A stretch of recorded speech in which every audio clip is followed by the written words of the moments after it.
곽수종의 뉴스 정면 승부. 곽수종의 뉴스 정면 승부.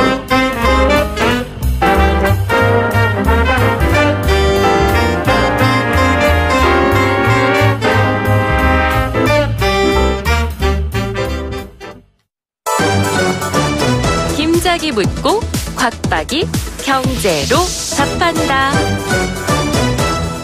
주파수 94.5 YTN 뉴스 FM 곽수종의 뉴스 정면 승부 3부 시작하겠습니다. 김 작가가 질문 줍니다. 네, 김 작가입니다. 네. 지난 주말 강남이랑 과천 아파트 모델하우스에 9만 명이 넘는 사람이 방문했다고 하는데요. 네. 이게 당첨만 돼도 로또라 그래가지고 로또 청약, 로또 아파트라고 불리더라고요. 예. 아파트에 로또라는 말이 붙는 게 좀 비정상적이라는 생각이 드는데요. 예. 이런 로또 아파트 현상은 왜 일어나는 건가요? 아무래도 이제 그 분양가하고 또 시세의 차익이 있겠죠. 그 만약에 분양가를 갖다가 싸게 분양을 했는데 주변 시세가 새로 지은 아파트임에도 불구하고 시세가 예를 들어서 분양가보다 매우 높다면 거기에 따른 시세차가 발생하지 않겠어요? 예를 들어서 분양가가 1억이었는데 주변의 아파트 가격이 3억에 거래되고 있다. 그러면 2억의 시세차는 그냥 보장이 된 거잖아요. 그러면 사람들이 로또라 그러지 않겠어요? 당첨되는 것만 해도.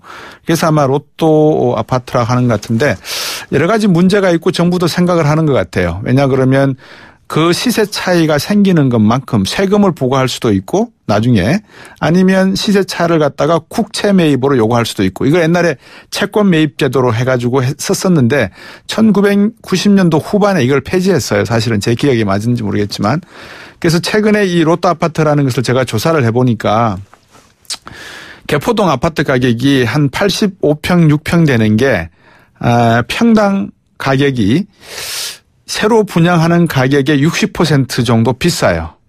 그러니까 이 아파트 되기만 하면 평당 시세차가 60%는 보장이 되는 거예요. 그러면 예를 들어서 3억짜리 아파트를 내가 당첨이 되었다. 그러면 얼마죠? 60%니까 1억 8천만 원 시세 차이를 내가 받는 거죠. 그런데 만약에 이게 13억짜리다.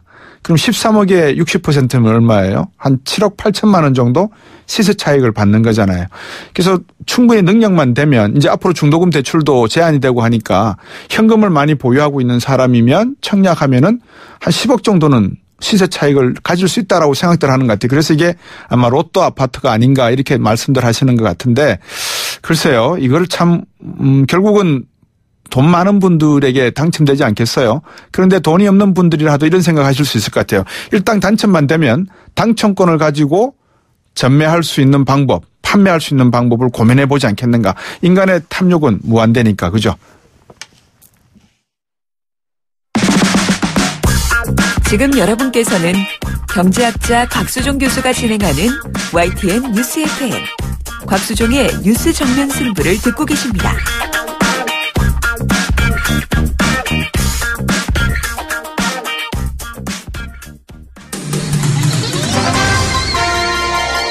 정면 스포츠.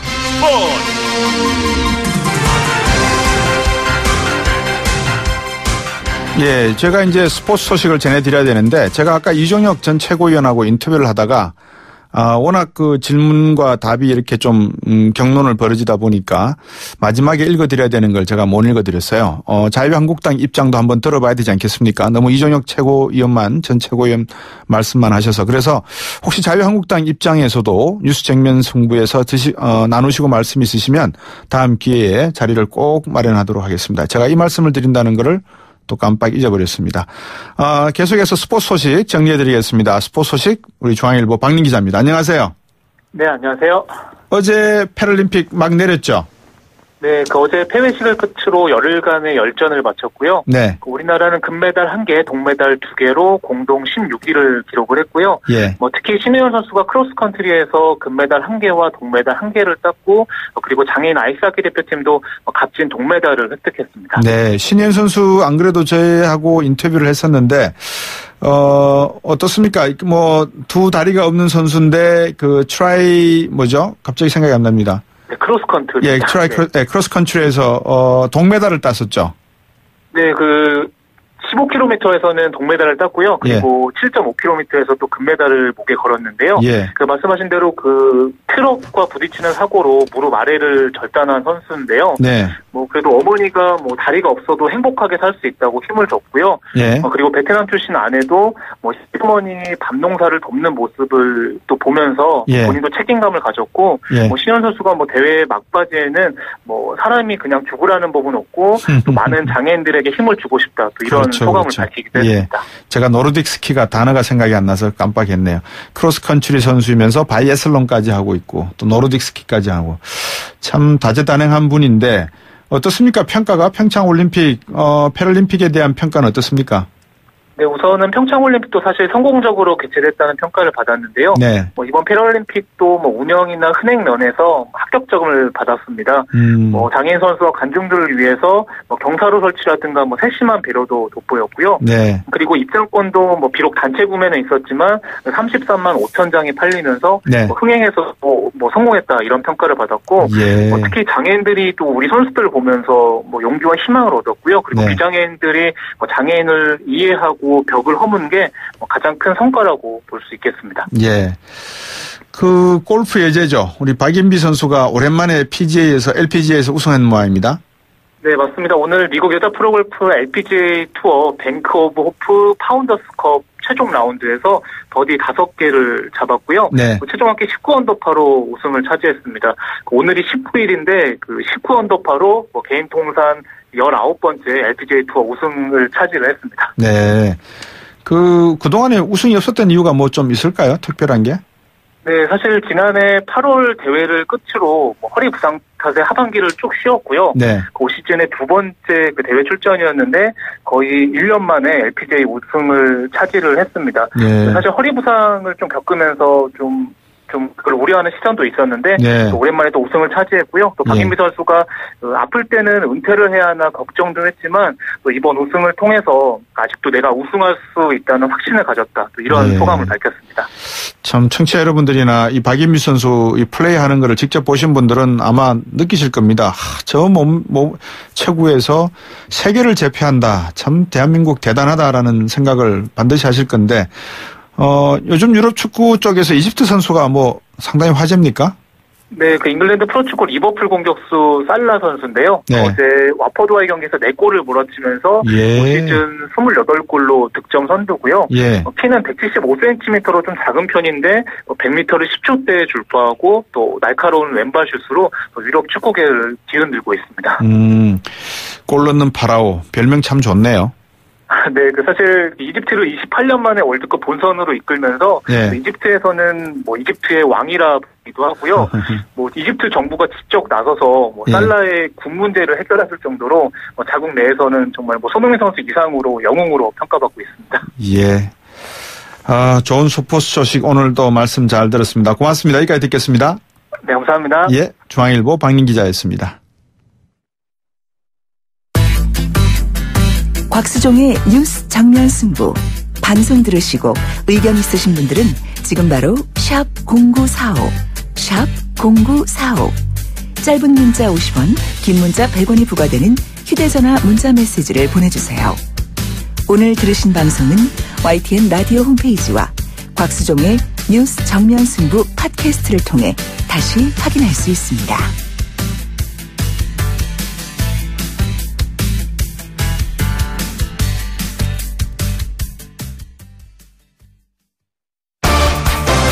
정면 승부, 팩트 진검 승부, 트루맨. 월요일 팩트 진검 승부 트루맨 시간입니다. 많은 뉴스가 생산이 되죠. 그 뉴스는 팩트입니다. 그 팩트가 진실일지 거짓일지는 모릅니다. 진실인 뉴스도 있고 또 거짓인 뉴스도 있습니다. 진실인 팩트도 있고 거짓인 팩트도 있다는 말씀입니다.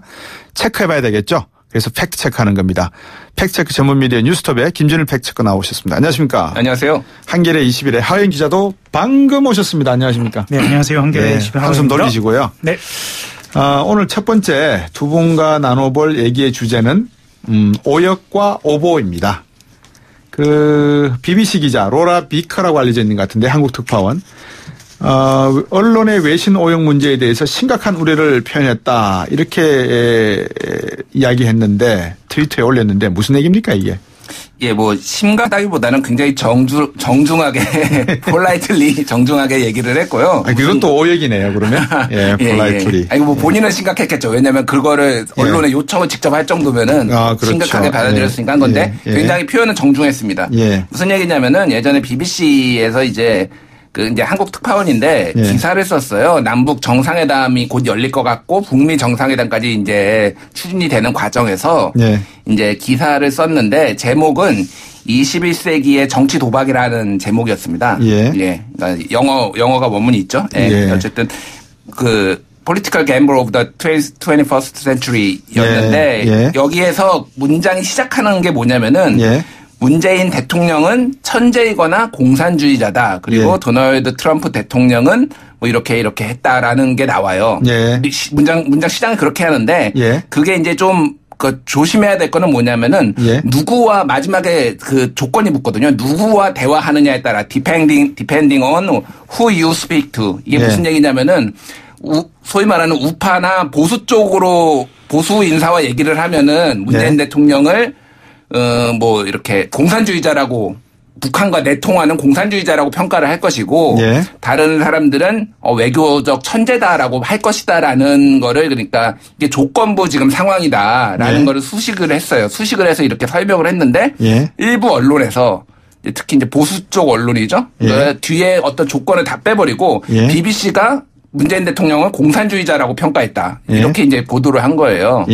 그래서 이제 그거가 꽤 많이 퍼지자 로라 비커 기자가 트위터에다가 그렇게 쓴 거 아니니까 이 말은 우파, 우익 역사가가 한 말이고 그렇게 쓴 거 아니니까 좀 신중하게 보도를 해달라고 이제 요청을 했죠. 하인 기자. 네. 한숨 돌리셨습니까? 방금 김준일 팩트체커 말씀해 주셨는데 뭐 덧붙일 말씀이 있나요? 실제로 고용주 전 방송문화진흥회 이사장이요. 18대 대선입니다. 2013년 1월에 그 대선 직후에요. 문재인 후보는 공산주의자라는 발언을 하긴 했어요. 다만 이에 대해서는 명예훼손 혐의로 형사재판이 진행 중입니다. 그리고 지난해 공판에서도 같은 발언을 했고요. 물론 문재인 대통령을 공산주의자라고 이렇게 호명하고 싶은 사람들이 극우적인 시선을 갖고 있는 사람들 중에는 있을 수도 있죠. 하지만 이것이 과연 팩트체크를 했을 때 어떤 판단을 내리실 수 있는 것인가는 시청자들이 청취자들이 더 잘 아실 것 같습니다.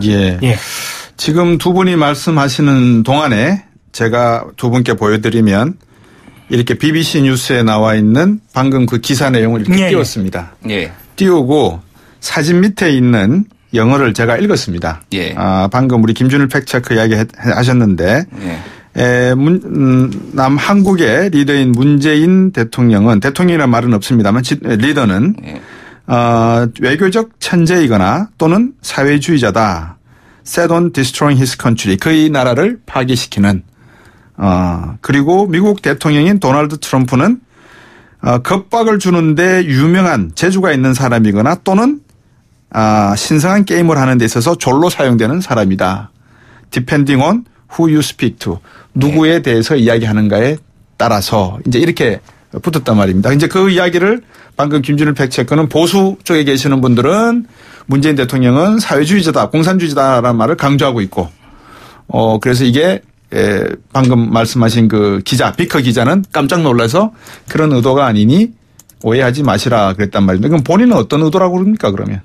그러니까 본인이 밝힌 거로는 그 사회주의자라는 그거를 바라본 시각은 BBC의 입장이 아니라 한 우파, 우익 그 정치학자가 보기에는 그렇게 볼 수도 있다라는 거를 얘기를 했고요.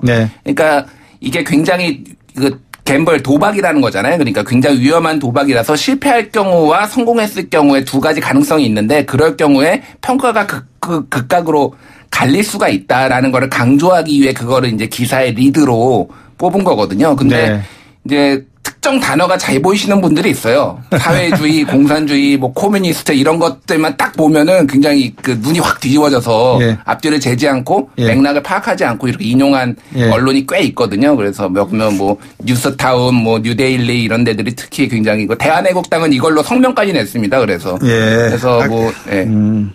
뭐 어쨌든 뭐 보고 싶은 대로 본다. 그다음에 불가에서도 그런 말이 있잖아요. 일체 유심조다. 그래서 모든 게 마음먹기에 따라 달렸다라고 하는데 하영 기자도 그렇고 우리 김준일 팩트체크도 그렇고 두 분 다 기자시잖아요. 네. 그죠? 그러면 저도 뭐 언론을 이렇게 와서 여러분과 인터뷰도 하면서 느끼는 것은 우리 언론이 외신을 많이 받지 않습니까? 그래서 이렇게 어떻게 번역을 하냐에 따라서 뉘앙스가 완전히 바뀌어버릴 수가 있거든요. 그럴 때 그 뭐라 그럴까요?